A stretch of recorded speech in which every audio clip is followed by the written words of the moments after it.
자, 40번 가볼게요. 자, 어떤 발명품이 가지고 있는 문제를 해결하려고 시도하는 과정에서 자, 너는 저항의 벽을 마주하게 된대.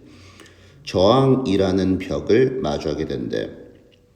자, 문제를 통과하는 거니까 문제를 해결하는 거지. 문제를 해결하는데 논리적으로 너의 길을 생각하려고 노력할 때 저항이라는 벽에 부딪힌다는 거야. 그러니까 쉽게 말해서 문제를 논리적으로 해결하려고 할 때 저항에 부딪힌다고. 이와 같은 논리적 사고는 선형적 과정이라는 거야. 선형적 과정. 선형적 과정이 뭔데? 부연 설명하자면 사용한다는 거죠. 우리의 추론 능력을 사용한대. 어떤 문제가 생기면 과거에서 원인을 찾아. 그리고서 해결책을 적용하는 거야. 이게 논리적 과정인 거야. 논리적 과정. 됐죠? 자, 그 다음 가볼게요. 자, 이것은 잘 작동한다는 거야.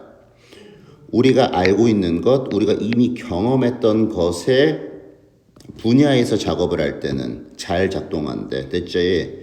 그러니까 과거에 경험을 했거나 데이터가 많이 쌓인 그런 분야에는 선형적 접근법이 효과가 있다는 거야. 어떤 문제가 생기면은 과거에서 원인을 찾고 해결책을 적용하고 이런 방식이 기존에 있던 분야에서는 잘 문제를 해결하는 데 도움을 줄 수가 있지만 아예 데이터가 없는 새로운 그런 창의적인 영역에서는 효과가 크지 않다. 이게 이 글의 골자거든. 자, 볼게.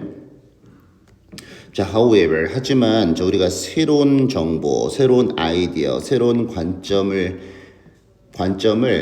다뤄야 할 때 선형적 사고 과정은 부족하다는 거야.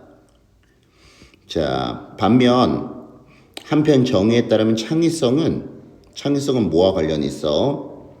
옛날 문제에 대한 새로운 정보를 적용시키는 거야. 그러니까 옛날 문제들의 새로운 정보를 적용시키는 거.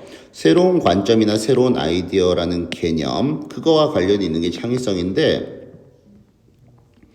자, 이를 위해서 너는 가장 효과적이래.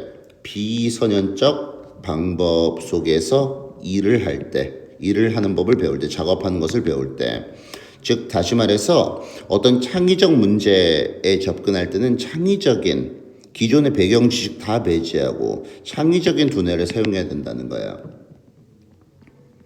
괜찮죠? 자, 볼게. 자, 다시 말해서 있잖아. 만약에 너가 선형적 방법을 다시 말해서 만약 너가 선형적 방법을 생각하면은 너는 계속 보수적이야. 새로운 아이디어가 떠오르지 않아.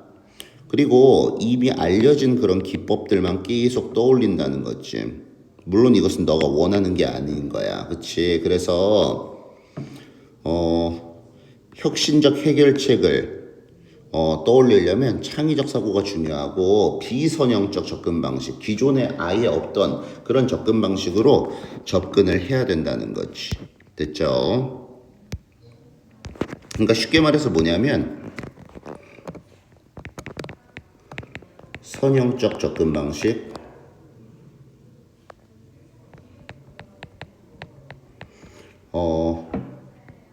기존의 지식을 바탕으로 문제 해결. 됐죠? 자, 근데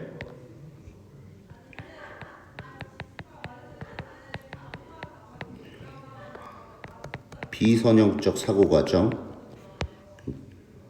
그러니까 기존 지식이 없어. 기존 지식 배제한 상태야. 됐지? 그래서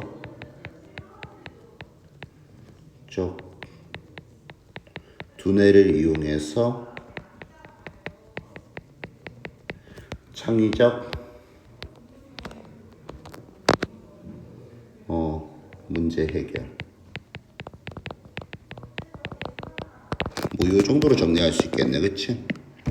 자, 그래서 창의적으로 문제 해결하기 위해서는